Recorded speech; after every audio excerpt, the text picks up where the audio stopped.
Bismillahirrahmanirrahim. Assalamualaikum warahmatullahi wabarakatuh.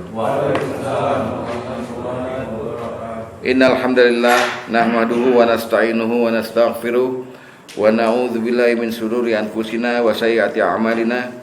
May yahdihillahu fahuwal muhtad wa may yudlil falan tajida lahu waliyyan mursyida. Asyhadu an la ilaha illallah wahdahu la syarikalah wa asyhadu anna Muhammadan abduhu wa rasuluhu la nabiyya ba'dah. Allahumma fasholli wa sallim wa barik ala Muhammad wa ala alihi wa sahbihi wa mawalah wa la haula wa la quwwata illa billah. Amma ba'du. Fa ya ibadallah usikum wa nafsi bi taqwallah wa ta'ati la'allakum turhamun. Ma'asyiral muslimin wa zumratal mu'minin rahimakumullah. Para hamba-hamba Allah yang disayang oleh Allah, mari sama-sama kita bersyukur kembali kehadirat Allah atas pertemuan kita malam ini. Semogalah apa yang kita niatkan, kita upayakan untuk mencapai keridhaan Allah ini Allah anggap dan Allah catat sebagai amalan solehah. Amin. Yang Allah memberikan kita nanti jasa berupa ampunan dan rahmatnya pada kita. Amin semua. Pada yang belum hadir, mari kita doakan semoga yang dapat masalah dikasih jalan keluar, dan yang dapat musibah sakit atau apa Allah beri kesehatan. Kita langsung mulai aja karena ini sambungan dari minggu kemarin ya. Bapak-bapak kan ada yang nggak hadir ya minggu kemarin ya. Pak Atop ada kemarin? Ada. Kita ini masih meneliti mengenai tanda kesengsaraan manusia. Ada dua, gampangnya gini. Yang pertama, manusia itu disebut sengsara kalau dia sering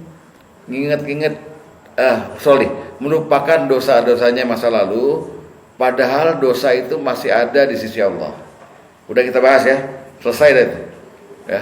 Dan terakhir pembahasan mengenai dosa ini kita menjelaskan bagaimana Allah menuntun hambanya agar terbebas dari dosa dengan 6 cara: menjauhi dosa, meninggalkan dosa, istighfar, taubat, Islam secara sempurna, dan terakhir melakukan amalan-amalan yang secara agama diinformasikan oleh Rasulullah dapat menghapus dosa.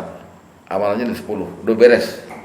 Nah, sengsara yang kedua disebut oleh Rasulullah, orang disebut sengsara kalau wazakarul hasanatul madiyah, dia sering menyebut-nyebut kebaikan dirinya yang dilakukan di masa lampau. Entah itu ibadah, artinya kebaikan itu ada dua ya, kebaikan dia kepada Allah berupa taat, dia sebut-sebut, dan kemudian dia nyebut-nyebut juga kebaikan dia kepada manusia lainnya ya. Nah, padahal wala yudro, dia nggak tahu akbilat amroddat, apakah kebaikan itu, amalan yang dia kerjakan itu Allah terima atau Allah tolak. Nah ini, maka kita dari gateway ini kita langsung mengerti bahwa ada amalan yang kita lakukan ini bisa saja diterima oleh Allah, bisa saja ditolak. Ada ya. Kemudian minggu lalu kita membahasnya dari mulai apakah menyebut-nyebut kebaikan itu mutlak negatif? Tidak. Karena ada juga yang positif kan? Yang positif adalah dia menyebut-nyebut kebaikannya dalam rangka mau mengajak orang berbuat yang sama. Dan ini ada jazanya, ada pahalanya. Man sana sunatan hasanah, siapa yang mengajak orang, mencontohkan orang dalam kebaikan itu, maka Allah akan memberikan dia pahala. Apalagi seandainya kebaikan yang diajaknya itu, sebutnya itu diikuti lagi oleh orang itu, dipraktekkan oleh orang yang dia ajak itu, maka orang yang dapat pahala itu juga melontarkan pahala yang sama kepada dirinya tanpa mengurangi. Nah itu. Nah yang negatif kalau dia menyebut-nyebut kebaikan dirinya itu lalu membuat sakit hati orang lain, atau kemudian dia menyebutnya dengan tujuan ria, mau populer, mau disebut dengan alim dan sebagainya itu. Maka untuk yang seperti ini Allah tidak akan mengajaknya bicara di hari kiamat. Nggak perlu Allah sama orang seperti ini. Jadi kesimpulannya, hati-hati Ada orang yang diterima amalannya, ada orang yang ditolak amalannya. Seandainya orang diterima amalannya, maka ada beberapa yang dia dapat, yaitu gini. Orang itu akan dicatat sebagai orang yang beramal soleh kan. Setelah dicatat, Allah kemudian mengakui amalan itu. Itu namanya menerima. Setelah mengakui, Allah memberikan pahala. Artinya dihitung. Amalan itu dihitung sebagai faktor X yang menjadikan dia statusnya amalan solehnya banyak. Diterima. Kalau ditolak nih. Seseorang mengerjakan kebaikan, amalan, lalu dia sebut-sebut itu. Nah, kalau misalnya Allah nggak terima dengan amalannya itu, maka Allah bilang ini orang rugi. Amalannya dihapus. Karena dihapus, Allah bilang nggak akan saya hitung. Karena nggak akan hitung, pahala udah hilang, malah dapat dosa. Gitu. Kan rawan. Nah, kemudian kita lacak minggu kemarin, amalan apa sebenarnya yang Allah terima gitu. Kita lacak dari doanya Nabi Ibrahim.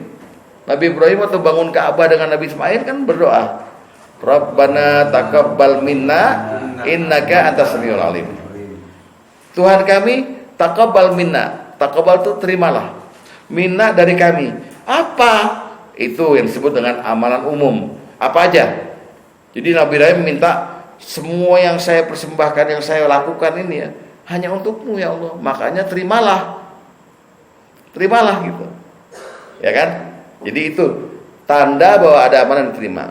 Juga ada satu ayat di Al-Mu'minun, bahwa ayat ini turun, Allah lagi menceritakan bagaimana ada 4 pihak, 4 orang, 4 golongan yang Allah katakan 4 ini bersegera dalam kebaikan selalu. Di antaranya golongan yang ketiga itu disebut orang ini disebut di sini walladzina yu'tuna ma atau wa qulubuhum wajilah. Orang ini selalu mengamalkan sesuatu, memberikan pada Allah sesuatu yang mereka berikan dengan hati yang takut. Siti Aisyah tanya sama Rasulullah, itu yang dimaksud wajilah qulubuhum tuh, hati yang takut itu apaan? Apa mereka tuh mencuri? Apa mereka minum khamar? Kata Rasulullah, bukan. Orang yang kayak gini nih, orang yang takut kalau apa yang dikerjakan tidak Allah terima. Nah, berarti udah confirm bahwa hati-hati dengan amalan kita. Semua kemarin setuju berangkat dari niat kan ya. Niat nih. Ya Pak Ton juga bilang kan. Niat kita gimana dulu nih awalnya nih, nama awal bilang. Iya betul. Tapi ingat, niat itu bisa bergeser pada saat pelaksanaan loh. Tadinya kita niatnya ikhlas, di tengah jalan berbelok. Bisuin niat dengan niat jelek, jadilah amalan itu amalan yang roddat, amalan yang Allah tolak. Kalau udah ditolak nasibnya, maka kita perhatikan Al-Kahfi 103. Lihat Al-Kahfi 103. Al-Kahfi 103 ya. Qul, katakanlah Muhammad, hal nunabbiukum bil akhsarina a'mala, apakah akan kami beritahukan padamu tentang orang-orang yang paling rugi perbuatannya. Rugi loh, rugi ya. Jadi dia melakukan sesuatu tapi dalam agama disebut rugi. Jawabannya 104. Alladzina dolla sa'yuhum fil hayatid dunya wa hum yahsabuna annahum yuhsinuna sun'a. Orang-orang yang beramal, yang sia-sia perbuatannya itu, ya beramal, tapi sia-sia. Sia-sia itu gini, sia-sia itu nggak ada gunanya dia melakukan itu. Tapi dia mengira dia udah berbuat baik. Sangkaan dia, gue udah selesai, gue udah sholat kok, gue tahajud gue kenceng kok tiap hari, baca Quran gue. Dia nyangka begitu loh. Lagi 105 deh. 105. Nah, ulaika alladzina kafaru bi ayati rabbihim wa liqaihi titik. Mereka itulah orang yang kufur terhadap ayat Tuhan mereka dan kufur terhadap perjumpaan dengan Dia. Orang kalau udah dibilang kufur dengan Quran dan dengan nanti kayaknya apa, dia nggak yakin dengan mau ketemu Allah gitu. Itu kufur tuh. Orang kayak gini. Jadi orang ini baca Quran, ngerti agama gitu, dan nyangka selama ini dia udah berbuat baik gitu. Nah, di sini disebut, maka Allah bilang apa? Fahabitat a'maluhum. Allah akan hapus tuh amalannya semuanya. Fala nuqimu lahum yaumal qiyamati wazna. Dan Allah nggak akan timbang, nggak akan hitung sebagai faktor kebaikan. Rugi nggak? Rugi, sia-sia. Ini yang disebut dengan Allah tidak menerima amalan seseorang.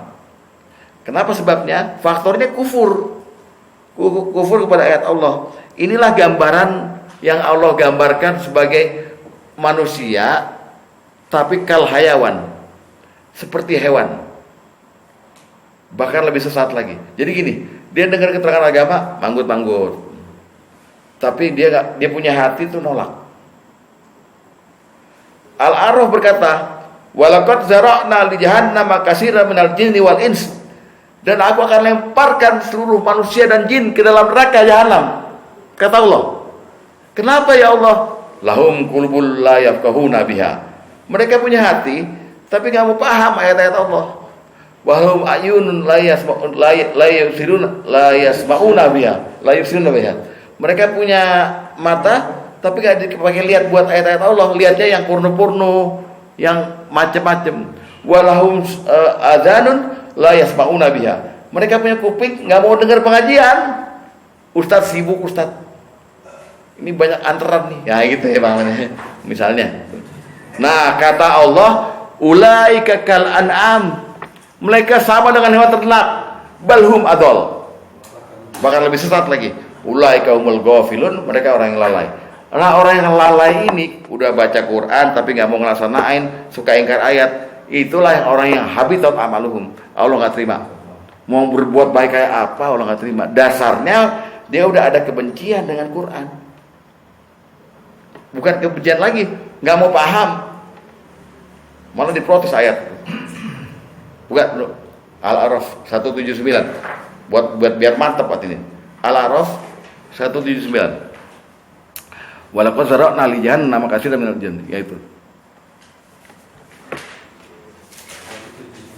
Ya. 179. Ya. Al-A'raf 179. Udah ketemu? Ya. A'udzubillahi minasyaitonir rajim.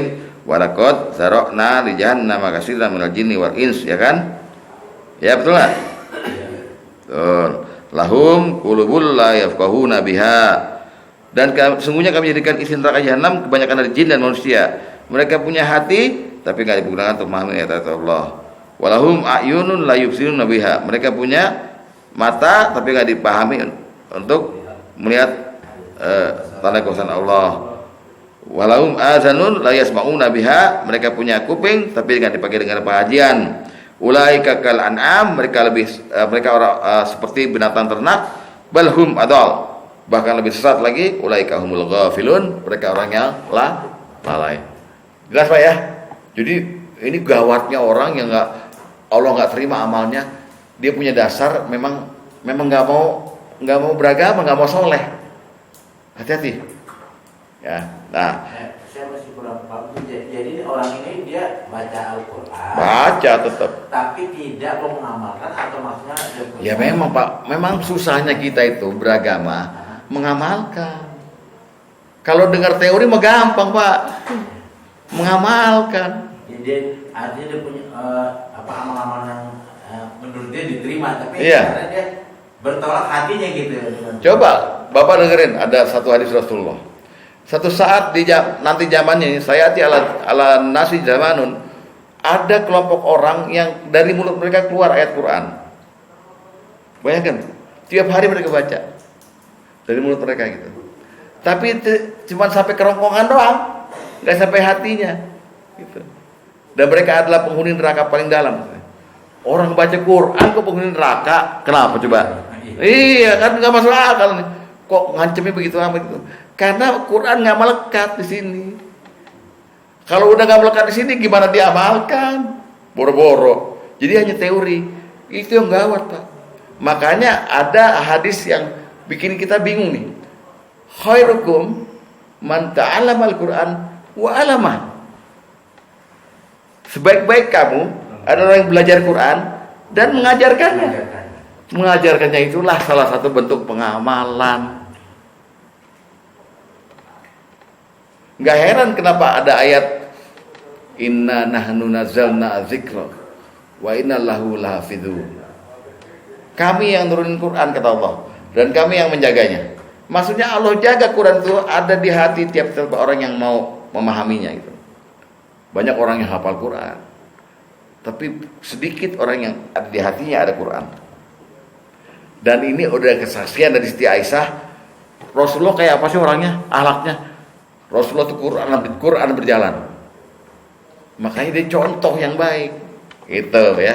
Jadi ini saya lari ke sini karena saya ingin Bapak pertajam lagi. Orang yang Allah nggak terima amalnya, Allah nggak hitung. Kalau Allah udah nggak hitung, Allah nggak kasih pahala. Kalau Allah udah nggak kasih pahala, Allah masukin jahanam deh, kasih dosa. Seluruh amalnya, amal kebaikannya ibadah hilang, habitat amalhum. Coba tuh ganjarannya begitu. Jadi maksudnya seriuslah kamu dalam beragama lah, seriuslah, jangan main-main gitu loh. Gitu kalau bisa.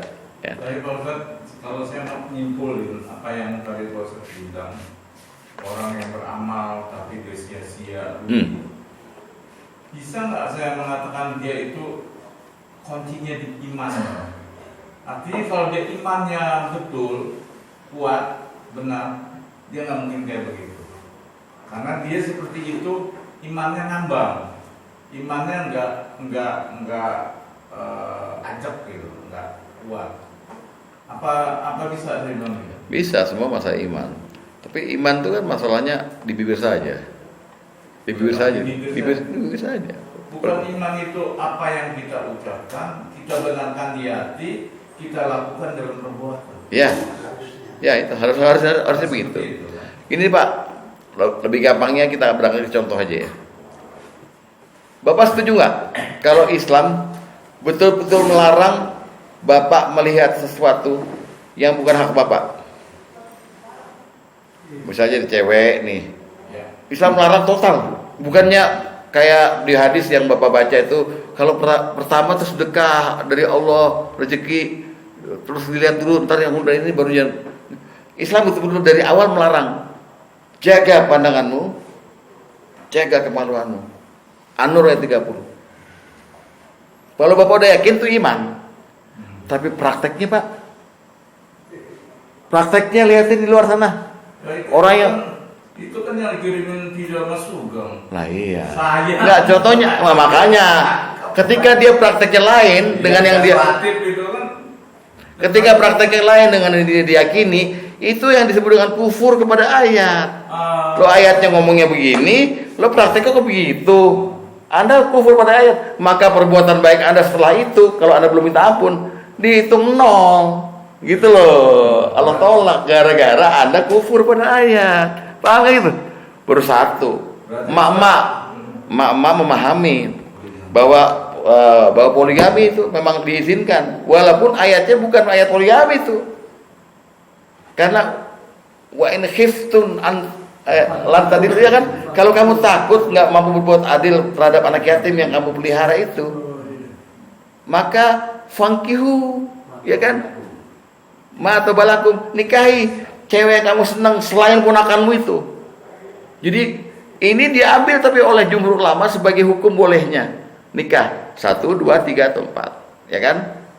Dengan 4. Ibu-ibu banyak nggak setuju karena menganggap poligami itu kejam. Kalau poligami kejam, Allah kejam. Nah, ibu-ibu yang berstatus itu dusta ayat, kufur ayat. Prakteknya dia nggak seneng.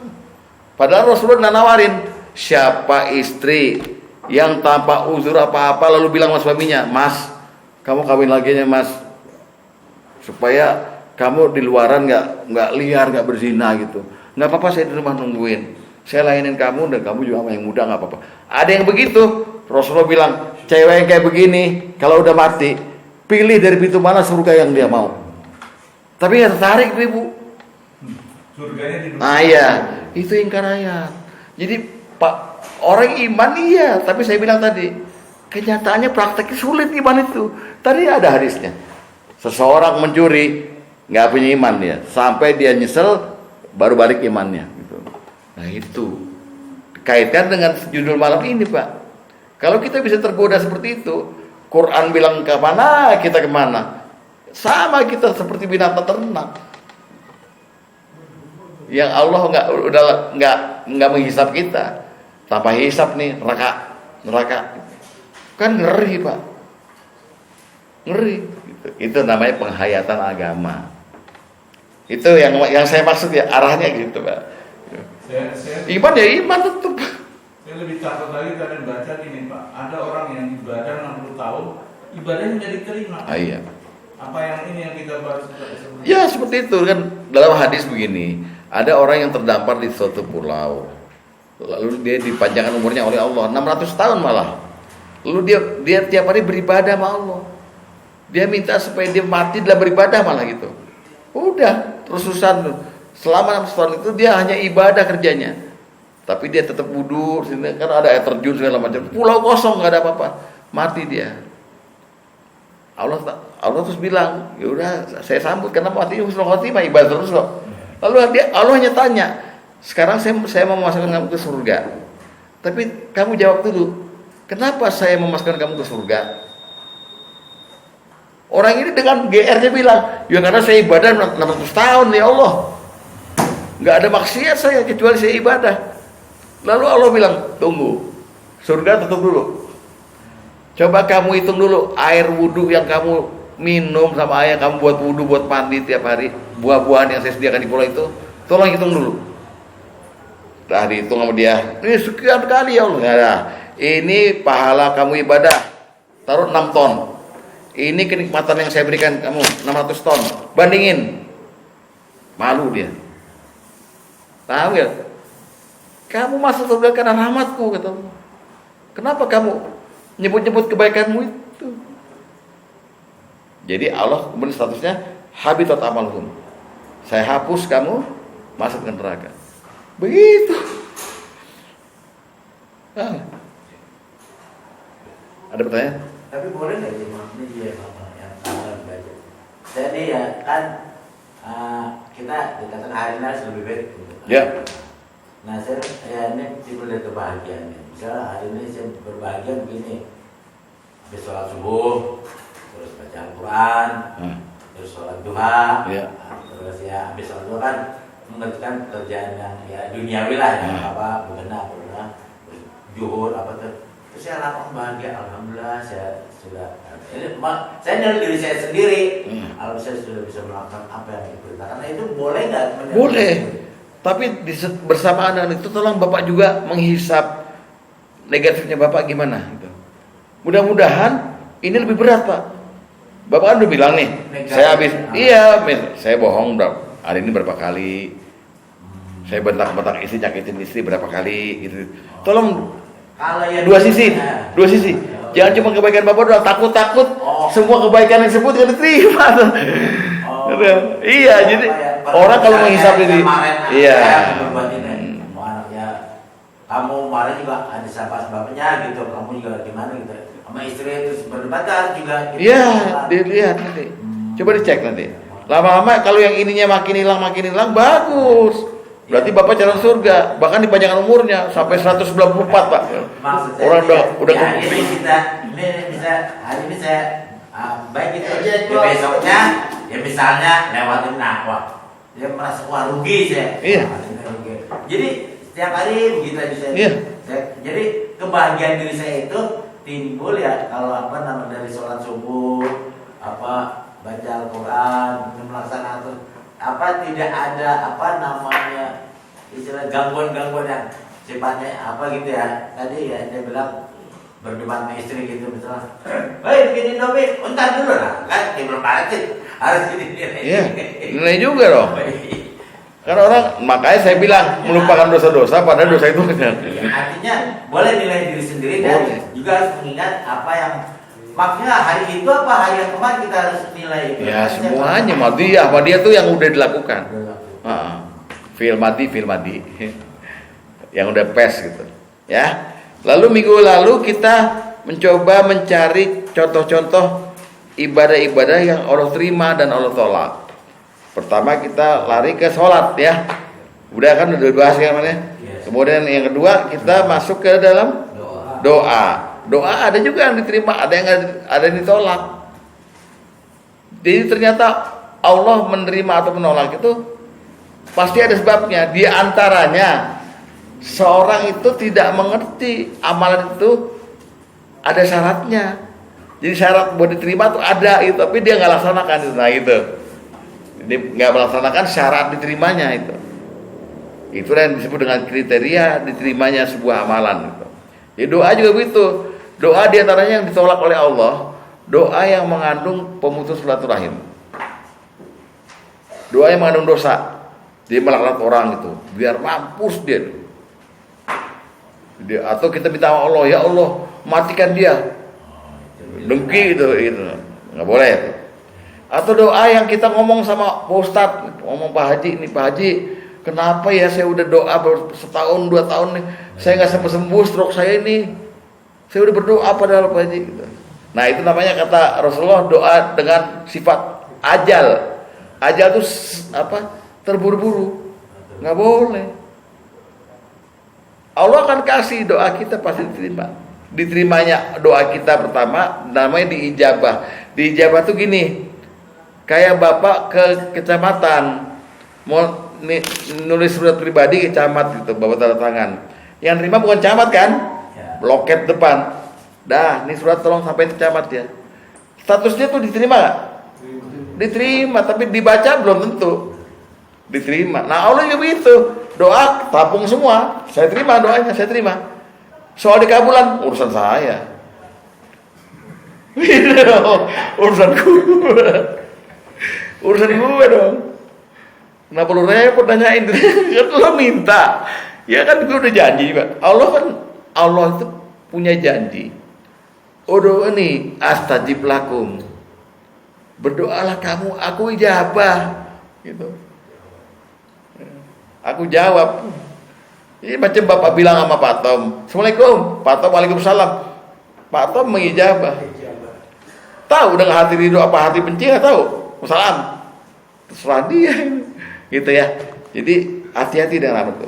Nah kemudian doa udah, kita masuk ke dalam contoh yang ketiga kan kemarin, tobat. Tobat ada yang diterima, ada yang ditolak. Yang ditolak udah ada ayatnya kemarin, Ali Imran ayat berapa tuh? 90 ya.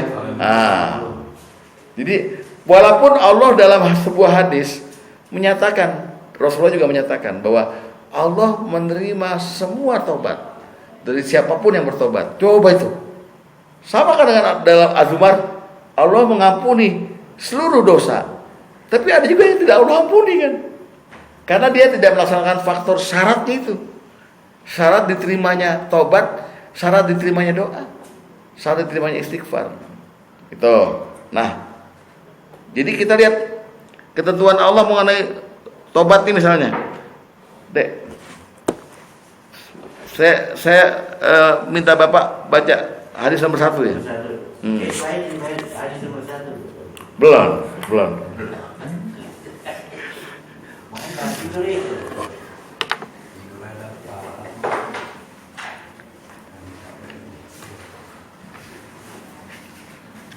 Apa kata Rasulullah an Ibni Abbasin radhiyallahu anhuma yaqulu, dari Ibnu Abbas radhiyallahu anhuma dia berkata, sami'tu Nabiyya sallallahu alaihi wasallam yaqulu, aku mendengar Rasulullah Nabi sallallahu alaihi wasallam bersabda, lau kana li ibni adama wadiyani min mal labtagha salisan. Sekiranya anak Adam memiliki harta sebanyak 2 bukit, niscaya dia akan mengharapkan untuk bisa mendapatkan bukit yang ketiga. Wala ya'malu khaufa ibni Adam illa turab. dan tidaklah perut anak Adam itu dipenuhi melainkan dengan tanah. Lihat, wa yatubullahu ala man taba, dan Allah menerima taubat siapa saja yang bertobat. Clear, ketentuannya jelas, tapi ini ketentuan umum. Ada ketentuan khusus, Allah tidak menerima taubat. Siapa aja itu? Ada di Ali Imran, ada di An-Nisa, ada gitu. Jadi taubat aja ada dua, satu yang ditolak, satu yang diterima. Banyak tuh. Jangan dibilang gue udah tobat, alhamdulillah. Kata Rasulullah bilang apa? At-taibu minaz zambi kama la dzambala. Orang yang bertobat dari dosa sama dengan punya dosa. Iya kalau diterima. Kalau nggak diterima gimana? Kalau diterima gitu. Jadi jangan kegeeran Pak kalau berbuat baik gitu. Maksud saya ada kehati-hatian. Kata Abu Bakar, kalau kamu beragama, tirulah Umar bin Khattab. Umar bin Khattab itu sifatnya waro. Kalau waro, orang Betawi bilang jawara. Ya bukan, waro itu artinya hati-hati. Umar bin Khattab ditanya, waroknya kamu gimana sih?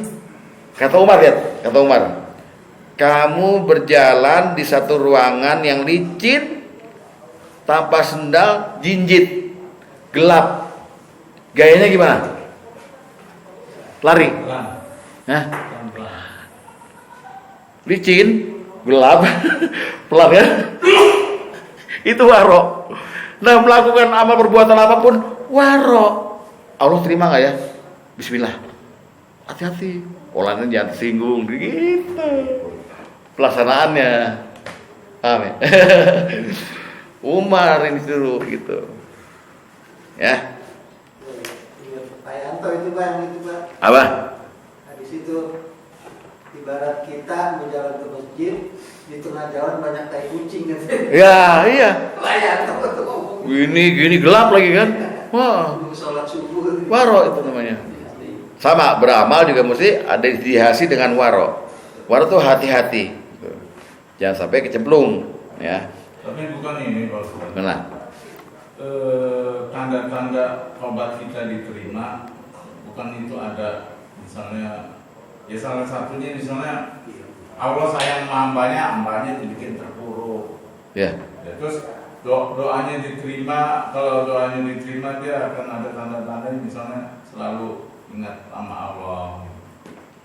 Ya setuju saya. Setuju ya. Kita juga sampai situ nanti ngomongnya, tapi kan tapi itu tidak menghapus tadi yang dibilang sama saya bahwa ada tobat yang diterima, ada yang ditolak. Ada yang ditolak.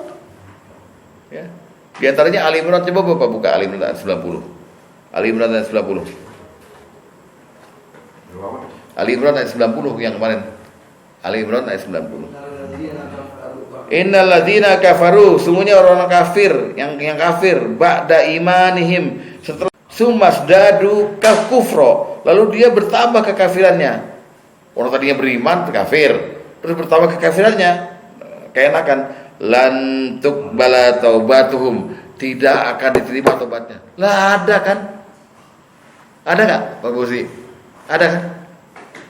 Ali Imran 90 ini. 90. 90. Oh, naik. Lu kayak patom juga lo.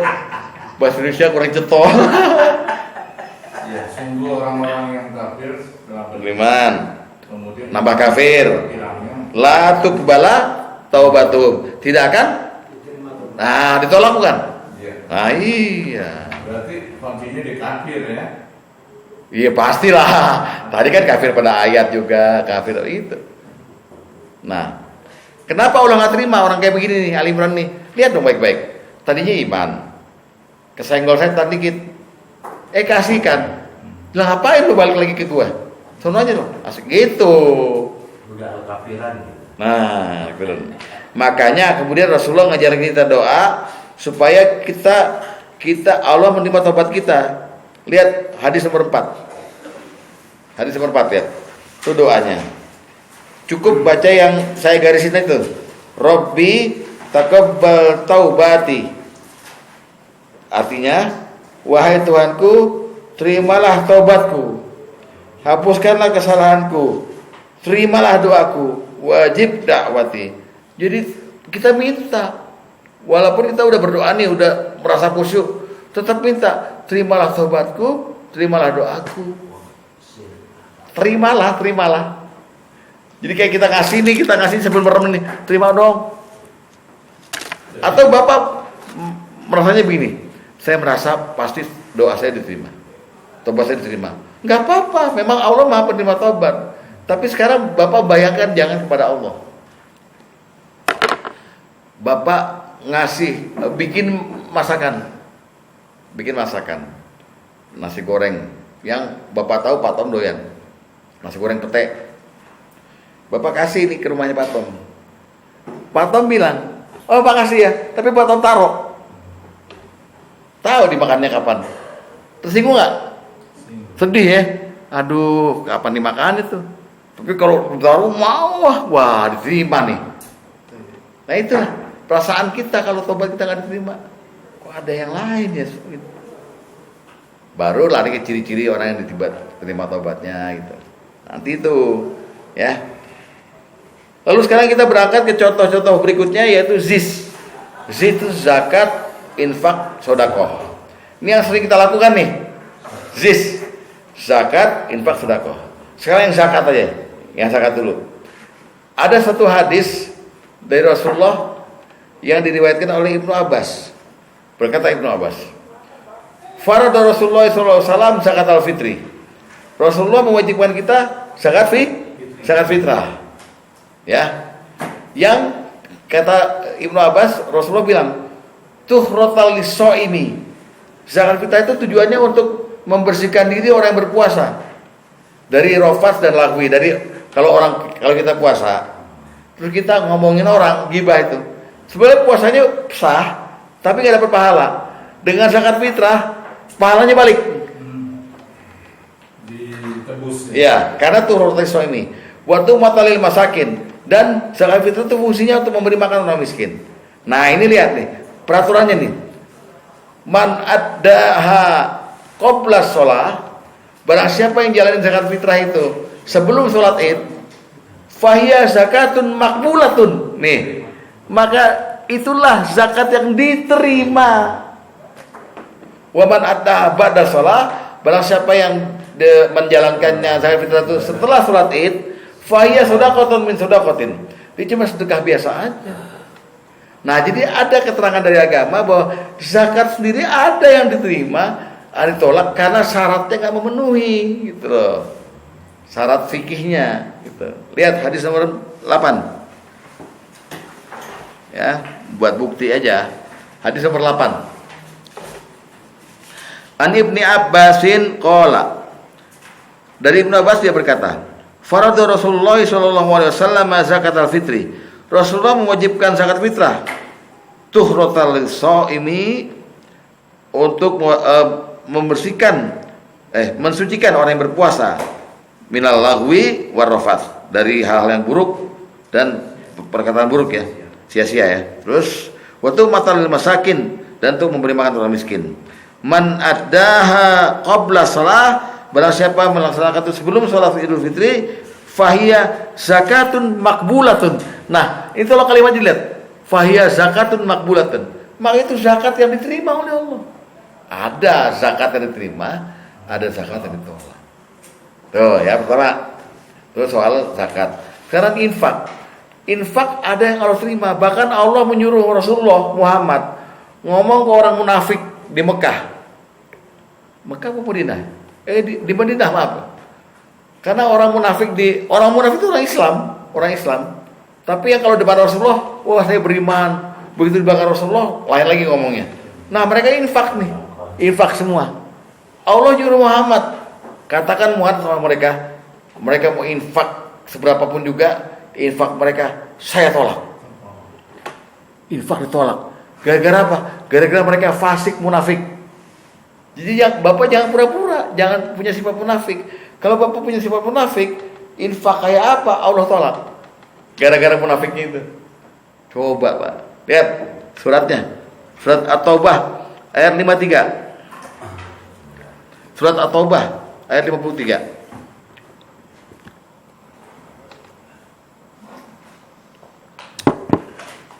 Qul, katakanlah Muhammad kepada orang munafik itu ya. Anfiku tau'a au karha. Infakkan hartamu, mau sukarela ke, mau terpaksa ke. Lihat baik-baik. Lan lai yutaqabbala minkum. Kamu tidak akan diterima infaknya. Innakum kuntum qauman fasikin, karena kamu itu orang yang fasik. Orang yang munafik. Ini ceritain orang munafik nih. Hati-hati ya, karena penyakit munafik ini rata-rata ketular ke orang Islam. Orang yang udah syahadat, munafik. Pura-pura, saya pernah ini ya, di sini di Anas ya, yang sekolah munafik ya, nggak kerekam tapi ya. Sifatnya jelas tuh, dusta segala macam itu. Nah, sekarang kita ambil contoh lagi yang lain, umroh. Soal umroh, lihat. Kalau umroh aja begini apalagi haji ya. Hadis nomor 5. Umroh.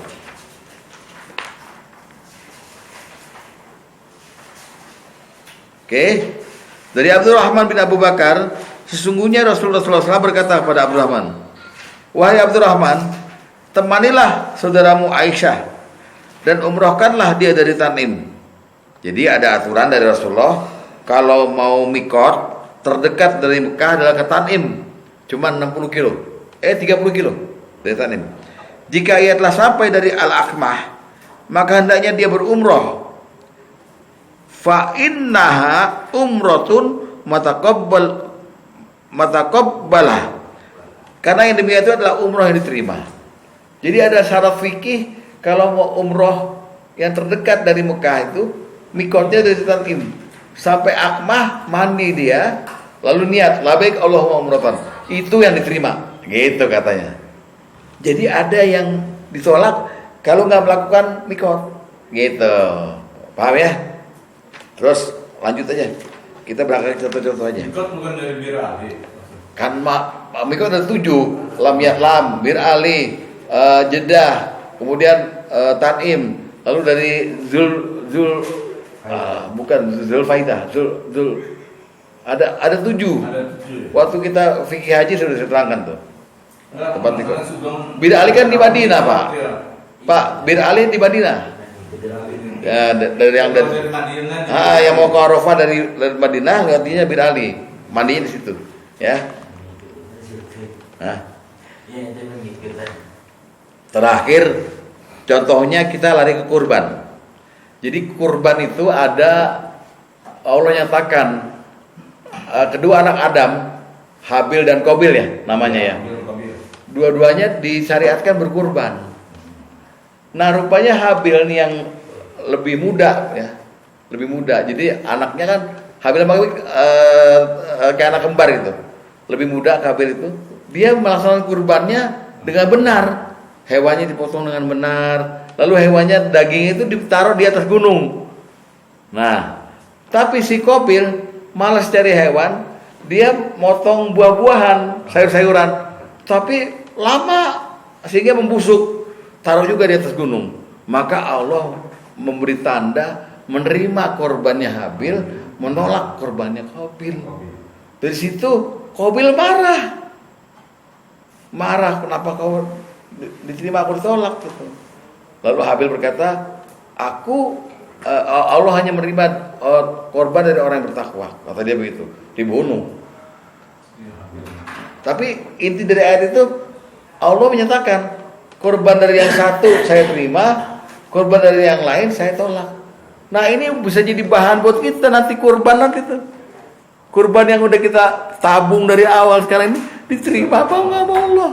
Enak Bapak makan dagingnya, tapi pahalanya ada apa enggak gitu. Maka laksanakanlah kurban dengan syariat dengan baik gitu. Ya. Coba buka Al-Maidah ayat 27. Al-Maidah ayat 27. 27.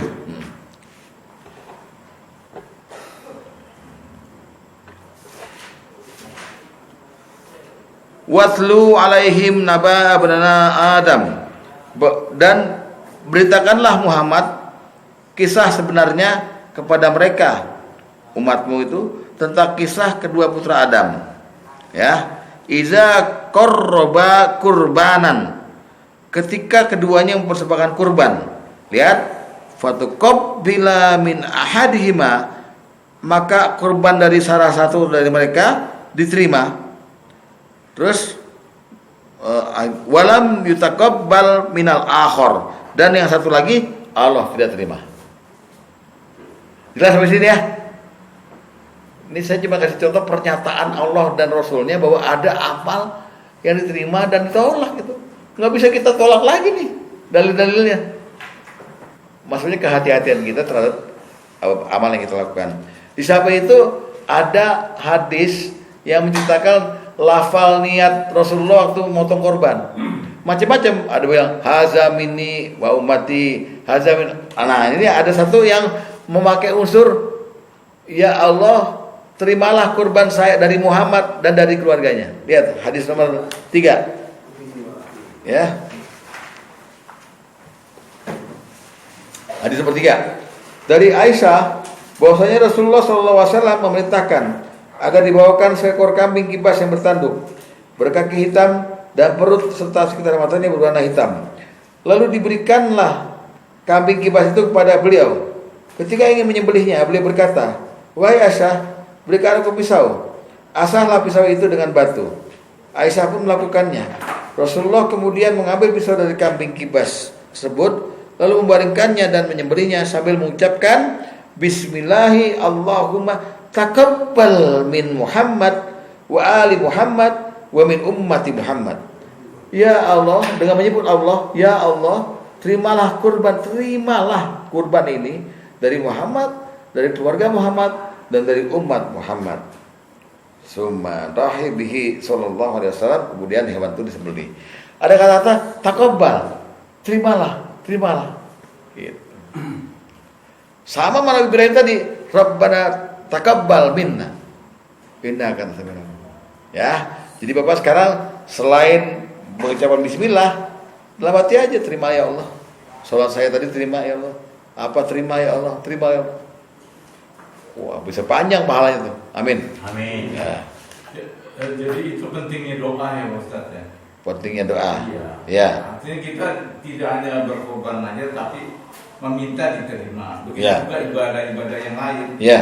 Kita melakukannya, tapi juga kita memohon agar ibadah kita diterima. Ya, begitu Pak. Nah, dan ini sesuai pengakuan Pak Tom minggu lalu, ternyata soal diterima apa enggaknya mesti jadi bahan pikiran kita nih sekarang nih. Ya tadinya kita kan melenggang aja nih, udah baik nih kita nih. Ternyata mesti kita pikirin juga nih. Bagaimana kita disuruh sempurna melakukan sesuatu karena ada unsur penolakan dan penerimaan Allah. Gitu. Ya. Terakhir, kira-kira 10 menit lagi, marilah kita dengarkan apa yang Nabi katakan mengenai kriteria amalan yang diterima. Ya. Jadi bukan syarat-syarat sebenarnya, kriteria aja. Ya, amalan itu diterimanya gimana tuh? Atau ditolaknya gimana? Ya. Bisa ditolak, bisa diterima kan? Ya. Pertama, sebuah amalan apapun itu, ibadah kayak kebaikan apapun juga, akan diterima Allah kalau pelakunya sudah masuk Islam. Iya, belum tentu. Nanti kita lihat nih. Loh itu kan orang Katolik, baik, gak pernah zina, gak pernah apa, dia nyumbang gitu. Gimana tuh? Menurut akidah Islam, gak Allah tuh. Iya. Kan mesti Islam ya, jelas Iya. kan yang jelas ya. Jelas kalau orang Islam kagak ini. Iya, makanya. Islam, ya jelas, kalau jelas ya orang Muslim. Di sini ada Pak, nanti ada klaim dari kelompok yang menyatakan pluralisme, bahwa semua agama ngajarin kebaikan. Jadi jangan mengklaim surga buat Islam doang katanya. Karena kan ini berbuat baik kok, nggak pernah ngapain. Tapi Allah menyatakan. Pernyataannya begini, wa may yabtaghi ghairil islami dinah, barang siapa yang mencari agama selain Islam, fala yuqbala minhu, tidak akan diterima darinya. Wa huwa fil akhirati minal khasirin, dan di akhirat termasuk orang yang rugi. Kenapa rugi? Bukan, itu emang rugi. Kenapa rugi? Kalau rugi ada untung kan? Kalau ada rugi itu artinya dia tuh nggak dihitung kebaikannya, nggak ditimbang sama Allah. Sia-sia nggak? Itu rugi, khosirin. Ali Imran 85. Harus Islam. Ali Imran 85 buka. Tapi sebetulnya nggak sia-sia sih. Ji. Kenapa? Iya nggak sia-sia. Kenapa? Ya emang ada tempatnya neraka. Karena kalau apa nanti sia-sia neraka nggak ada tempatnya. Dan sia-sia mencari Mohon maaf, Pak. Islam dia tidak. Ya. Keterangannya canggih juga ya. Walaupun agak jengkel juga itu. 85 diambil nanti. Sampai lu. Bukan lu. Lu terlalu canggih. Wa may yabtaghi ghairal islami dina fala yuqbala minhu wa huwa fil akhirati minal khasirin. Ada unsur la yuqbala minhu dan khasirin. Itu udah menunjukkan lah, Pak. Barang siapa yang nyari agama selain Islam, maka apapun pola hadiah itu yang berupa amal ibadah ke, amal-amal muamalah ke, la yuqbala minhu. Tidak diterima. Boro-boro. Kalau nggak diterima, tidak terdaftar, tidak dihitung, dihapus sama Allah. Wa huwa fil akhirati minal khasirin, maka Allah jadikan dia orang rugi di akhirat. Udah jadi orang baik, rasanya gitu. Jadi mesti Islam pertama. Setuju nggak nih? Setuju. Enggak, kalau ada yang protes boleh protes. Ya masalah non Islam. Kirain ada yang mau protes nggak? Nih, Ali Imran 85. Jadi saya kan nyatakan, menurut dugaan saya, dan saya juga dapat dari guru-guru, kalau orang berbuat amal baik apapun juga, harus Islam, baru diterima. Kalau nggak Islam, nggak diterima. Itu ayatnya. Jadi Islam itu passwordnya. Passwordnya, mantap deh. Tanah itu. Pak Haji cantik, Papa Fufu cantik. Tapi nggak apa-apa, dia memang harus di counter, Pak. Pak Basuki betul. Yang ngomong di sini itu mesti di counter. Tapi kalau yang di counter udah mengcounter lagi dengan ayat, masih juga ngonter itu, udah aja suruh dia ini. Yang kedua, nah ini yang kedua ini mungkin protes kali. Orang diterima amalnya, orang Islam tadi itu diterima amalnya sama Allah harus dengan takwa. Jadi kalau belum takwa, mulai-mulai nih ada masalah nih. Jadi dasarnya takwa. Tiap amalmu dasarnya takwa. Coba. Rupanya inilah yang disebut dengan udkhulu fisil mikas. Atau ya ayyuhallazina amanu taqullaha haqqa tuqatih. Ya. Ini bisa Bapak lihat di surat yang tadi ketika bicara soal kurbannya Qabil dan Habil, coba lihat nih. Al-Maidah ayat 27. Al-Maidah ayat 27 lagi. Al-Maidah tadi yang tadi. Ya, yang 27. Nah, Habil berkata kan nggak berkata begitu aja, dia bukan nabi juga. Tapi Allah ilhamkan apa perkataan Habil di terakhirnya? Innama yataqabbalullahu minal muttaqin. Sesungguhnya hanyalah Allah menerima amal dari orang-orang yang setuju nggak? Setuju. Pari Islamanya setuju. Bukan begini. Wah, diri saya udah bertakwa. Yang bilang mau ketawa siapa kan? Udah pada saya bertakwa. Upaya ke arah takwa. Ya. Ngerti nggak? Jadi syarat Allah menerima amal kita nih, murni Allah terima, Allah kasih pahala. Allah kan lihat. Dan takwa itu kata Rasulullah, at-taqwa hahuna. Takwa 3 kali, hahuna. Takwa di sini, di hati. Orang lain nggak bisa lihat pas itu takwa apa enggak. Saya takwa apa enggak bisa dilihat. Berarti innallaha alimun bizati sudur. Allah yang tahu kita takwa apa enggak. 2 syaratnya. Yang ketiga, dia mesti baik. Amalannya mesti baik. Mengandung unsur baik. Maksudnya baik itu halal. Misalnya gini, Bapak mau nyumbang musola dari hasil nyopet, boleh nggak? Tertolak. Boleh apa kagak? Kagak boleh. Bisa apa nggak tapi? Bisa. Tapi Terima kan? jadi itu setiap amalan kita jangan ada unsur haram. Jangan ada unsur haram. Unsurnya mesti baik. Hadisnya kita lihat. Nah, karena enak nih. Jual ayam sih. Hah? Lebih baik kalau jual ayam. Hadis nomor 7. Nomor 7. Ya. Abu Hurairah berkata, Rasulullah SAW bersabda, Innallaha thayyibun. Allah Subhanahu wa taala Maha baik. La yaqbalu illa thayyiba, dan tidak menerima kecuali yang baik-baik.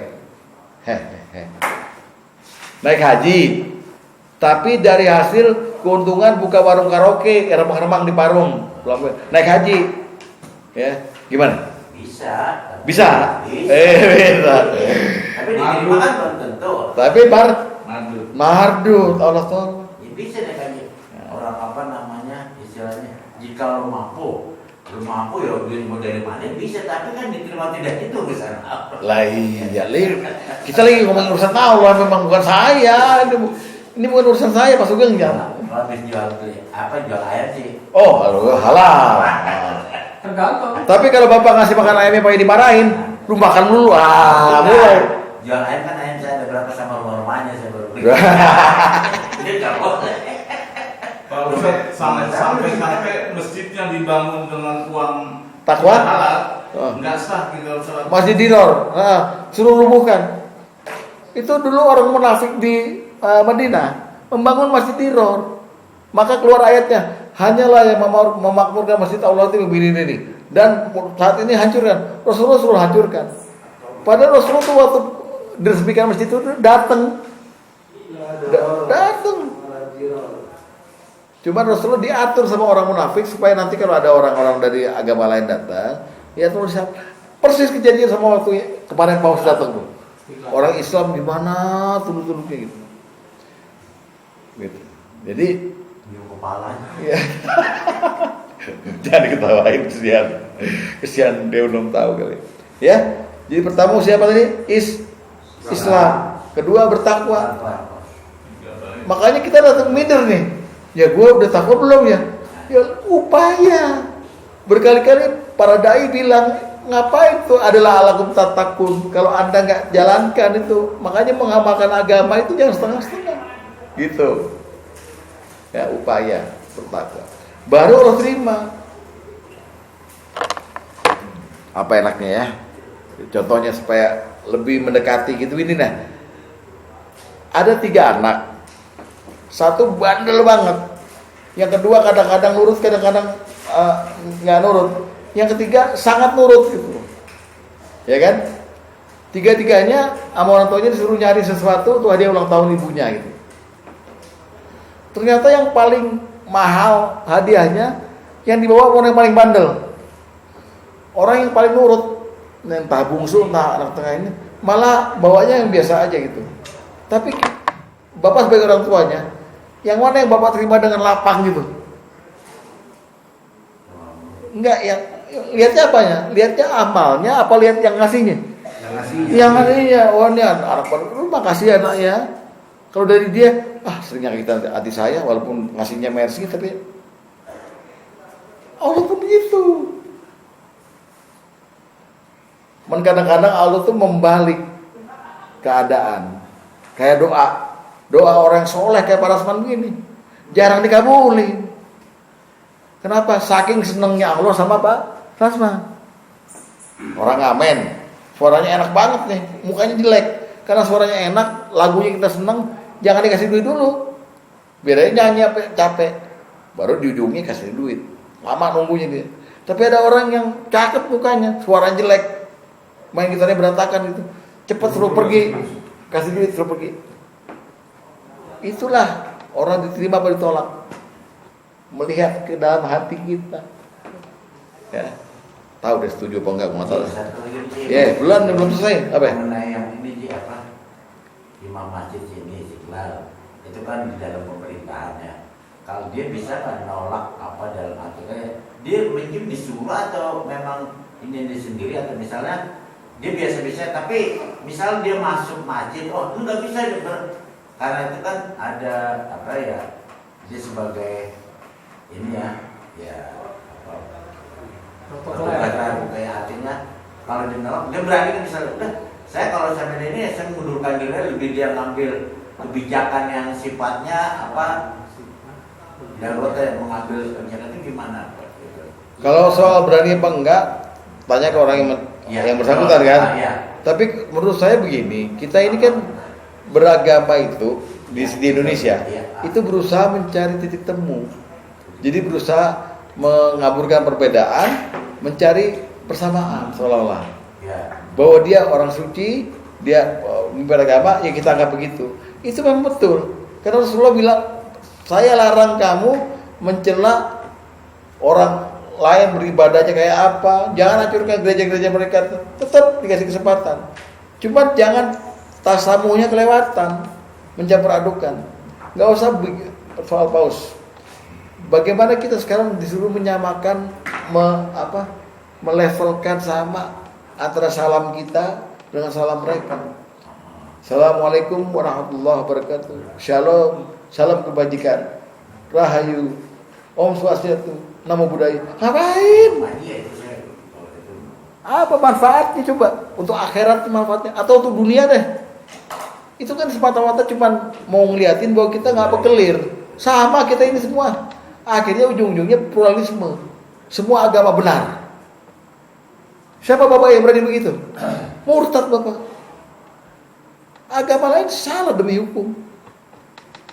Oh iya Ustaz, tapi kan dia juga ngajarin jangan minum, jangan. Iya itu masalah muamalah, masalah furu. Tapi akidah kul huwallahu ahad gitu. Jadi nggak bisa Pak diatur begitu, nggak bisa karena beragama kita beragama nasional di kita gitu. Jadi Jadi kan nggak mengikuti. Apakah betul paus itu masuk masjid sih? enggak, dia nggak masuk. Oh, Dia ngeresmiin itu terowongan antara katedral. Cuman Ah. kan? Kira saya pikir dia masuk masjid. Ya. Kalau sekitar itu terowongan, terus memang betul dia mencium itu. Iya. Nah itu yang ngapain lu ini? Kan macam-macam itu, niat di hatinya macam-macam. Ya, itu. Ada yang ya mudah-mudahan saya naik jabatan, nah, ada yang begitu, ya kan? Jadi, Jadi, itu ya. Oke. Harus Islam, harus takwa, harus baik. Harus baik. Amalan yang Bapak lakukan yang keempat, kalau mau diterima harus sesuai ajaran Islam. Senada dengan syariat Islam gitu. Jangan bikin yang baru. Ya, hadis nomor 2. Hadis nomor 2. Dari Ummul Mukminin Ummu Abdillah Aisyah radhiyallahu anha, dia berkata, Rasulullah SAW bersabda, "Man hadatsa fi amrina hadza ma laisa minhu fa huwa raddun." Barang siapa yang mengada-adakan sesuatu dalam urusan agama kami ini yang mana bukan dari kami, maka dia tertolak. Oke? Jadi nggak ada unsur Islam ngajarinya begini. Yang saya maksud Islam adalah bayan ilahi Quran, bayan nabawi sunnah Nabi.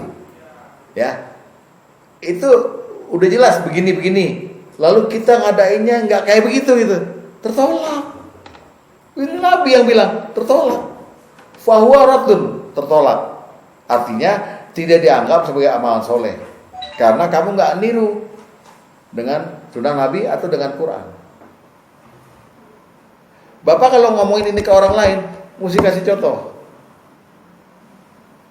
Tapi jangan ekstrim. Contohnya yang ringan-ringan aja. Ya. Jadi jangan terlalu ekstrim juga, jangan gitu. Terus lihat lagi. Ini yang berupa materi kan non materi. Apa aja? Apa aja?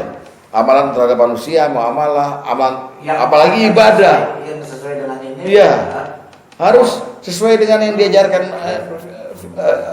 Al-Quran dan hadis. Di luar itu berarti Bapak man ahadasa, menambah-nambah, mengada-ngada gitu. Bisa seperti materi yang di luar dari yang tidak diajarkan ini, ada orang seperti itu, misalnya contohnya gimana itu? Macam-macam. Misalnya, Ya. mohon maaf ya, ada orang meninggal, ribut mayat belum datang, ribut naruh tempat tidur di kurang tamu. mesti ngadep kiblat. Gitu. Siapa yang bilang? Oh, permasalahan. Iya, misalnya itu. Iya. Ini kita kan beramal nih, lagi bantuin keluarga yang berduka gitu. Iya. Tapi kita selalu tahu gitu. Oh. Ada kiblat agak miring nih. Supaya mayat lihat langsung balik. Iya. Apaan? Nah, udah mandiin, kafanin, bawa ke masjid. Yang ini la ilaha illallah, la ilaha illallah bener. Karena afdhalul zikri fa'alamanahu la ilaha illallah. Sebaik-baik zikir kata Rasulullah, ketahuilah annahu dia itu Allah, la ilaha illallah. Artinya sebut yang banyak gitu, karena dia bisa kunci surga. Tapi bukan pada saat gotong mayat. Ada sebut-sebut gitu ya. Ngapain? Masa yang lagi Malah larangannya ada. Rasulullah bilang, diem kamu kalau gotong diem. Kenapa? Karena kamu nggak tahu sih yang saya lihat, kata Rasulullah. Mayat kalau dia beriman, setelah dia bertemu Allah, langsung Allah kirim ke tempat dia dimandikan, Pak. Dia bisa lihat yang melayat siapa nih. Melayat gue ngerokok-rokok di luar lo ketawa-ketawa. Hancur lo. Malah begitu dia. Akhirnya dia bilang sama orang-orang, dia mukmin nih. Cepat mandiin saya. Cepat kafanin. Cepat sholatin. Cepat kuburin saya. Karena dia udah melihat janji Allah waktu dicabut nyawanya. Dia di surga gitu. Itu kalau orang mukmin. Orang kafir, entah. Udah lihat neraka, udah nonton. Itu ada yang 7 hari, 8 hari dibalsem segala macam. Kejadian goib itu seperti itu. Boleh kita ketawa sekarang. Ya, kalau yang nggak percaya, silakan sekarang mati.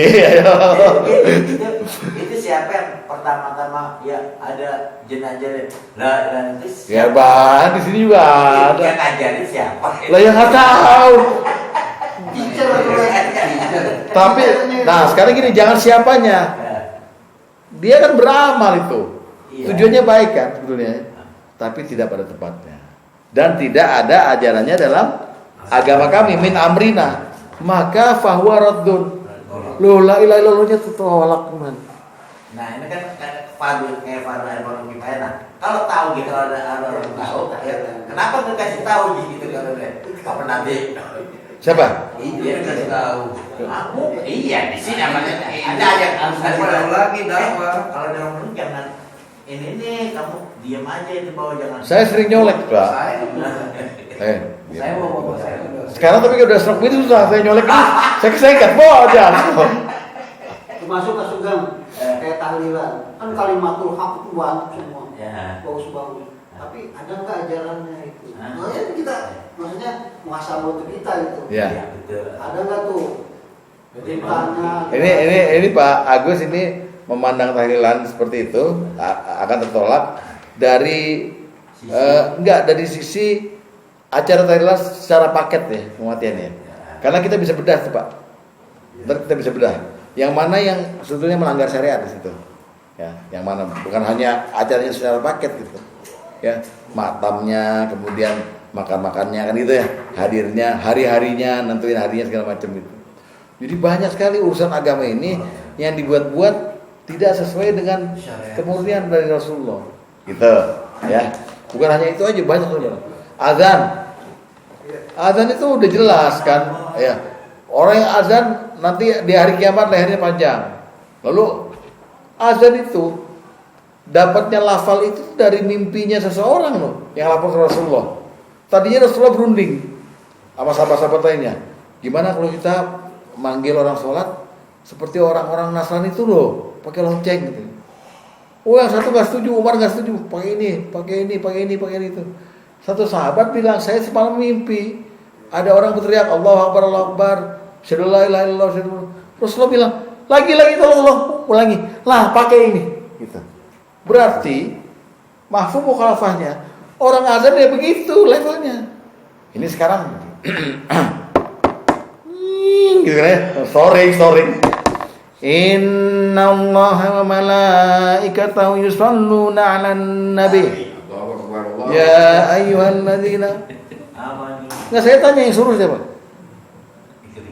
Makanya tadi saya bilang siapa yang mulai gotong barjalain lo ikut-ikut. Namanya muqallid. Nah muqallid itu adalah orang yang beragama disebut muqallid karena dia seperti bebek. ini ngekor ini kemana itu tanpa memperhatikan ilmunya. Maka itu Syekh Ibnu Ruslan dalam kitab Nazam Zubatnya mengatakan, wa kullu man bighairi ilmin ya'mal a'maluhu mardudatun la tuqbalu. Setiap amal yang tanpa ilmu maka amalnya ditolak, tidak akan diterima. Ini ulama yang ngomong berdasarkan hadis tadi, ya. Lihat dalil nomor 9. Ya. Wa kullu man bi ghairi ilmin ya'mal a'maluhu mardudatun la tuqbalu. Setiap saja yang beramal, setiap siapa saja yang beramal tanpa dilandasi ilmu, maka amalannya ditolak, tidak akan diterima. Itu syarat berapa? Tadi Islam 45. Islam, takwa, baik, terus dijalankan secara Islam. dengan Islam, dengan ilmu ya, dengan ilmu. Terakhir, amal yang kita lakukan, baik itu ibadah muamalah, apa, harus ikhlas dan ridho, hanya mencari ridho Allah. Ikhlas hanya mencari ridho Allah. Kalau nggak ikhlas, kalau ada sesuatu nggak diterima. Lihat hadis nomor 6. Sesungguhnya Allah Azza wa Jalla tidak menerima amal perbuatan, tidak menerima ini. Inna Allah la yaqbalu minal amal. Allah tidak akan menerima sebuah amal illa kecuali maka lahu khalisan. Amal itu dikerjakan secara murni ikhlas, ya. Wa butughiya bihi wajhu, dan hanya dilaksanakan karena mencari keridhaan Allah. Bukan ridho mertua, ridho teman, apalagi pengen dapat pujian, wah. Yang nggak diterima itu permohonan doanya atau satu paket Amal. Bukan satu paket seremonialnya yang nggak diterima, atau yang nggak diterima doa-doa yang termasuk di seremonial itu. Misalkan dalam seremonial ini kan ada doa ampuni dia, maafkan dia, terimalah amal ibadahnya. Apa itu nggak diterima? Kalau saya bilang amal kan nggak mesti ada doanya atau apa. Semua amal bang. Abang hadir kemari. Oh ini mau ngomong tahlilan, oke. Yang tidak diterima itu secara seremonial, secara utuh subuhannya. Iya. Atau juga ada yang diterima, yang tadi itu dalam bentuk seremonial ada doa. Nah, item-itemnya apa juga itu ditolak. Makanya doa itu pada waktu lihat di yang pertama harus Islam dan harus bertakwa. Itu ada bahwa in kuntum tuhibbunallaha fattabi'uni. Kan gitu aturannya. Kalau engkau cinta sama Allah, ikuti Rasul. Nah, kita ikuti Rasul. Ya kita. Kalau tahlilan itu enggak ikut Rasul. Enggak ikut Rasul. Dari mana dalilnya tahlilan? Ketika tahlilan enggak ikut Rasul. Ketika barang yang enggak ada contoh, kemudian kita ikuti, maka di dalamnya semuanya jadi batal. Semuanya. Karena awalnya aja Allah udah lihat di hati kita nih. Orang yang ikut itu lalu mengiyakan bahwa pahala bacaannya itu bisa sampai.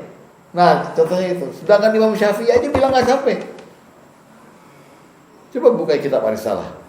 Saya menduga dan meyakini tidak sampainya, kecuali orang yang tahlil itu berkata Allahumma shawabal Qur'an minal Qur'an ke mayit tuh. Namanya iqda sawab bil mayit. Membagi pahala kepada mayit itu. Yang memang ada sebagian orang yang percaya, ada yang tidak. Nah, kiai-kiai itu aja udah Allah nilai. Loh, ini lagi ngapain? Paham ya? Jadi paket. Gitu. Terus yang hadir itu dapat dosa atau hanya tertolak aja? Tadi udah saya bilang, kalau soal penolakan dan soal penerimaan ada ruginya. Karena amal baik yang dia kira baik itu menjadi hapus, kemudian dia dapat dosa atas keyakinan dia mempercayai itu gitu. Al-Kahfi tadi. Tahlil itu termasuk haul itu? Haul? Kita jangan masuk materi ya, walaupun sebetulnya namanya sama aja. Nah, yang berbeda judulnya aja. Haul itu kan peringatan tahun, Haul itu peringatan tahunnya kematiannya itu.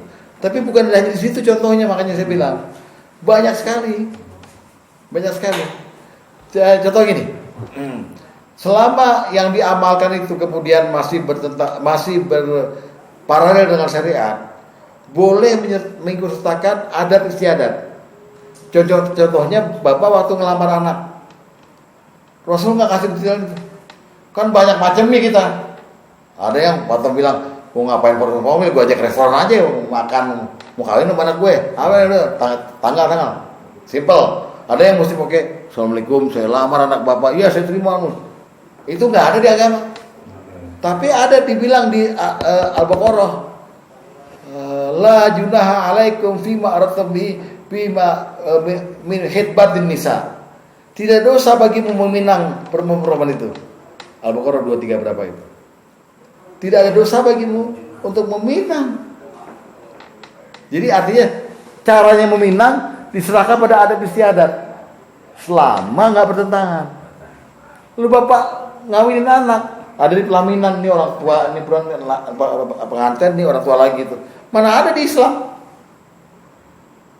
Malah adatnya orang Mekah, orang Madinah kalau ngawinin perempuannya nggak ada, nggak ditampilin. Perempuannya nggak tahu di mana, yang pesta cuma laki-laki doang gitu. Nah, adat seperti itu kan beramal juga kita, beramal juga.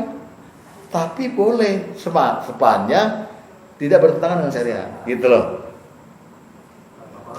Itu tahlil bukan kita kirim doa kepada orang. Dari bahasan tahlil memang ada dua. Ada yang setuju, ada yang langsung mencapai bid'ah, nggak sesuai. Karena ini ya kita lagi babnya diterima persoalan nih. Nah kalau ada lagi di tengah-tengah orang yang menelitinya satu persatu pak. Dalam tahlil ada baca Quran, ada mendoakan, ada zikir-zikir gitu. Itu semua amal baik kan pak? Amal baik. Khair. Baik dalam Islam ada banyak, ada 7. Khair, hasan, thayyib, ni'mah, ma'ruf, apalagi? Mumtaz bukan? Mumtaz hebat pak. Sangat baik seperti itu.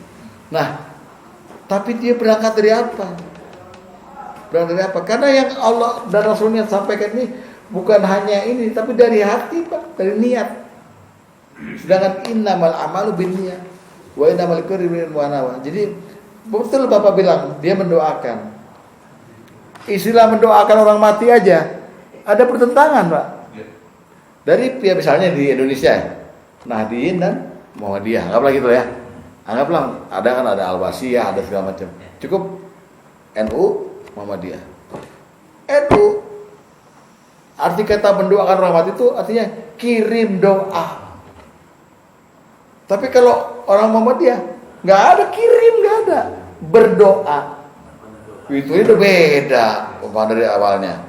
Nah, yang kirim doa mengakui dasawab bil mayit, bahwa mayit itu bisa ada manfaat buat dia kalau ada orang membacakan Yasin di dia dan pahalanya sama-sama kita kirim kepada dia gitu. Jadi ada semacam gerakan mengirim sesuatu. Saya tanya Pak Basuki, jangan jujur dijawab ya. Jadi nggak apa-apa Bapak buat saya. Rasulullah pernah nggak mengajarkan ngirim pahala? Nah, berarti boleh nggak dibilang amalan ini batal Pak? Karena nggak ada contoh. Ya.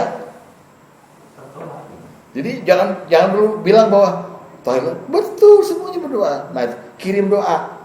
Karena yang setelah dibaca selesai tahlilannya gimana ya? La ilaha illallah. Allahumma sholli ala Muhammad wa sallim. Berarti terus kalimatul haq segala macam ya, gitu ya. Terus ada Allahumma ausil sawabal qur'ana minal Qur'an. Ya Allah, sampaikanlah pahala bacaan Quran kami pada si mayit.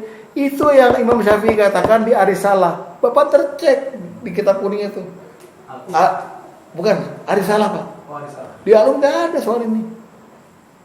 Bahwa saya Syafi'i bilang, Imam Syafi'i kurang hebat apa? Lebih pintar dia dari kita. Jelas. Maka itu. Jangan ditegaskan ya. Loh ini Jangan ditegaskan. biar saya tahu. Nah kalau udah tahu, kenapa Anda menentang ke Syafi'i? Bukan saya nggak ada masalah. Anda mau melaksanakan apa tidak gitu. Nah jadi gini, Imam Syafi'i bilang, saya yang meyakini bahwa melemparkan pahala ke mayit itu tidak sampai. Karena itu ada wilayah ketuhanan di situ, Pak. Yang bisa menentukan pahala dan dosa orang siapa? Allah. Oh tiba-tiba ila hadratin Nabi Mustafa Muhammadin sallallahu alaihi wasallam wa ala alihi wal auladihi wa asbi kiramil Fatihah. Rasul ya demo. Kenapa Rasulullah dikirimin Fatihah? Summa ila jamil malaikatul muqarrabin. Kemudian para jamaah malaikat yang terdekat sama Allah kirimin Fatihah. Jibril ngakak. Lah. Enggak sampai yang seluruh itu, Pak. Jadi Anda beramal yang tidak ada diberikan peraturannya gitu loh. Namanya hadatsa, mengada-ngada. Bukan menambah-nambah, mengada-ngada. Nah, kalau ditanya, yang mulai siapa? Nanya sama saya, saya bilang, cariin diri. Cari aja diri. Orang patung itu dapat sejadah. Ya. Ke rumah sebelah. Wah, enak juga di Thailand dapat sejadah. Tapi udah selesainya diginiin, dicangklongin ya. Gak nih, kita jangan berdebat soal ini. Karena babnya bukan di sini. Ini sekarang bab antara raddud, antara diterima atau ditolak amal itu gitu. Jadi kalau kita mau ini ada khusus babnya, bab bid'ah namanya. Ini kan kriteria. Berangkat dari awal. Berangkat dari awal. Ya, urusan kita. Banyak Pak, bukan hanya Thailand, banyak yang begitu. Yang kita mengamalkan sesuatu, tapi contoh begini. Sebetulnya boleh nggak Pak orang mengadakan sholat tarawih berjamaah di masjid? Boleh? Boleh, karena kita ikutin Umar yang ngumpulin kan? Boleh kan? Boleh, karena Nabi juga nyuruh. Pokoknya generasi sesudahku itu baik-baik itu semuanya. Kamu contoh nih, Khulafaur Rasyidin, tabi'in, boleh dicontoh. Dan Umar memang mau melaksanakan itu. Bahkan Umar berkata, hazil bid'ah, nikmatun bid'ah hazihi. Kalau ada bid'ah yang baik, ini bid'ahnya. Tarawih. Dalam pelaksanaannya tidak detail, kita dapat dari hadisnya. Apakah ada MC di situ? Yang setiap ini fadlan doa kamilin, ada ini semua logiknya. Nah itu semua sebetulnya masuk dalam bab zikir berjamaah sebetulnya. Tapi kalau dalam tarawih dipasang begitu. Nah, kok kita lihat di masjid lain enggak, di depan misalnya. Berarti ada yang salah nih. Nggak mungkin ada dua berita tentang hal yang sama, satu benar, satu lagi benar, nggak mungkin. Kalau saya bilang hari ini Pak Top ke Amerika, Bang Hasan bilang Pak Top ada di rumahnya. Si Pak Skenar bilang Pak Top ke Tasikmalaya. Gitu. Tiga-tiganya boleh jadi tiga-tiganya salah, atau satu yang benar dua salah. Gitu. Nggak mungkin tiga-tiganya benar. Begitu berita mengenai ini, mengenai kunut, mengenai tahlil gitu. Nah, untuk bisa kita menurunkan tensi kita mesti bebas nilai. Jangan jadi orang yang setuju dan tidak setuju. Mari kita cari dalilnya. Masing-masing ada dalilnya. Tahlilan itu. Kalau di tahlilan, saya bisa kupas dari mulai awal pertama. Kalau MC-nya aja, ini tergantung MC ini. Bilang, mari sama-sama kita hibur keluarga musibah ini, ahli musibah ini, agar sohibul musibah, agar diberi ketenangan, kesabaran. Dan kami minta nanti kepada Ustadz Al-Hajj Al-Mukarram Muhtaram Sugeng Purwanto SE untuk memberikan nasihat mengenai kematian, agar kami semua dapat siap menghadapi ini, karena kita semua akan dipanggil itu. Saya tekan begini, itu acara tahlilan yang akan saya kunjungi, Pak. Artinya menyadarkan diri pada keterangan agama, kemudian orang dinasihatin. Gitu, Pak. Saya juga menafikan saya berceramah di tahlilan Ibu Yani, tahlilan siapa lagi di sini yang berapa kali? Saya hakim, tapi saya berceramah. Dan saya gosok-gosok dikit tuh di akhirnya biasanya. Ini dua tapi. Nah, ini setelah apa? Ya biasa itu, kan nggak ada duitnya juga. Saya gosok-gosok. Nanti kalau udah 7 hari sudah, jangan rame-rame lagi di rumah sini. doa masing-masing, khususnya anaknya. Saya gituin. Walaupun saya nggak akan bilang, ini bid'ah, masuk neraka, jangan. Karena Rasulullah itu tidak menyuruh kita untuk memberantas bid'ah. Iyyakum bil muhdatsah. Hati-hatilah kamu dengan hal yang baru. Wa kullu muhdatsatin bid'ah. Karena setiap yang baru itu bid'ah. Wa kullu bid'atin dolalah. Setiap yang bid'ah sesat. Wa kullu dolalah finnar, dan setiap yang sesat masuk neraka. Enggak ada disuruh memberantas. Hati-hati, jauhi poles-poles supaya itu lama-lama lebur, akhirnya masukin yang benernya begitu. Gitu Pak Basuki ya. Saya tidak dengan emosi, justru saya mau bebas nilai nih. Saya harus bisa menerangkan orang-orang NU meyakininya ini, orang-orang ini meyakini ini. Sampai sekarang terbagi dua Pak di Indonesia. Persis, Al-Wasiyah, Muhammadiyah, nggak ngaku, Salafi, nggak ngaku itu tadi. Apa ini berdasar daripada akidah seseorang itu, Pak? Ya itu, akidah. Akidah. Jadi kalau akidahnya kuat, nggak mungkin dia akan melakukan hal yang tanpa contoh atau syariat. Makanya saya bilang beragama itu ada. Kalau saya instruksi bukan akidah. Kalau akidah, akidah itu kuat, maksudnya fikihnya atau ininya. Pemahaman. Jadi sebagian besar memang orang beragama itu nggak mencari sendiri Pak dalilnya. Sudah dapat aja dari ustadznya mukallid. Kan juga kita mencari juga, kita belajar kepada ustadz seperti kita ini sama aja. Siapa gurunya, siapa guru gitu kan. Nah, Karena saya juga kemarin baru dapat apa itu kunut, nggak ada dasarnya, dan Rasul nggak pernah sholat subuh pakai kunut. Bukan gitu. Jadi dua-dua yang melaksanakan kunut subuh dan yang tidak melaksanakan, dua-dua ada dalil. Bahkan kalau mau dilihat yang rojih gitu ya, yang kemudian yang mutawatir gitu, yang ngambil dari Bukhari segala macam itu ada di dalam yang orang yang melaksanakan justru gitu. Tapi teknis pelaksanaannya justru mereka keliru gitu loh. Gak kayak gitu. Asal mulai kunut ya. Gitu. Jadi kunut itu sebetulnya pernah Rasulullah sampaikan itu bukan seperti yang sekarang dilaksanakan. Afdhalul sholatul mar'i tulul kunut. Lama berdiri. Ya.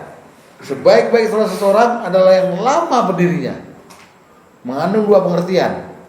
Berdiri ketika setelah Al-Fatihah membaca satu surat yang panjang. Itu afdol. Atau berdiri ketika dia tidak. Kemudian dia memuji Allah sebanyak-banyaknya. Allahumma rabbana walakal hamdu mil'us samawati wa mil'ul ardi. Allahumma rabbana wal hamdu thayyiban katsiran. Allahumma rabbana, pokoknya ada lakal hamd semuanya. Lama. Itu aslinya.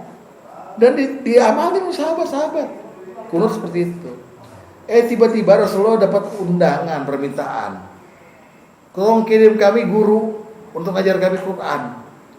Satu kampung. Namanya Bani Mudhor.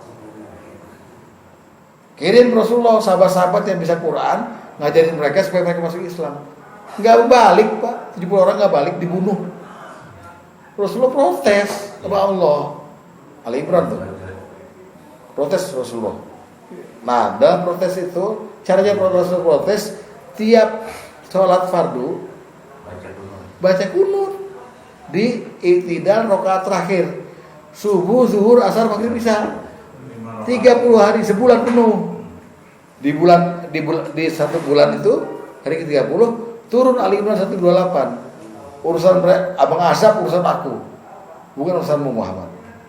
Selesai Rasulullah kunut. Enggak pakai lagi.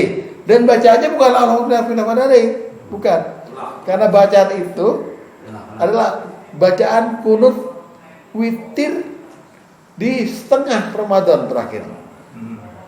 Allahumma inna fi man hadait wa qina fi man afait, dan tidak mengangkat tangan. Tidak diaminkan. Nah, kan. Nah, sekarang lihat itu. Jadi itu Pak, mesti disusun, dalilnya disusun dengan ramai. Jadi kita berhati-hati waro tadi dalam beramal. Supaya jangan yang suruh siapa nih gitu. Gitu Pak. Ya. Jadi ini akan panjang bahasannya. Karena saya cenderung melihat orang-orang kalau ngomongin soal bid'ah, itu contohnya cuma tahlilan doang dan kunut. Padahal banyak seperti tadi contohnya bawa mayat tuh kan. Orang lain nggak bener nih. Wah, la ilaha illallah. Terus yang lain ikutin. Tapi banyak contoh-contoh lain. Nah, itu nanti babnya kita buka tersendiri. Bab khusus. Gitu. Saya kira demikian ya. Jadi ini sudah selesai. Nanti kita mulai minggu depan dengan judul kajian mengenai taubatan nasuha. 3 kali pertemuan. Bagian pertama keterangan itu. Iya. Ya, taubat nasuha ya kan Bapak sering dengar taubat nasuha. Nah, kita kupas mulai dari awalnya gimana sampai terakhir caranya. Caranya bertobat nasuha dengan baik. Dimaksud agar kita bisa menjadi orang yang diberi kesempatan oleh Allah, diterima taubatnya. Amin. Demikian. Wassalamualaikum warahmatullahi wabarakatuh. Waalaikumsalam.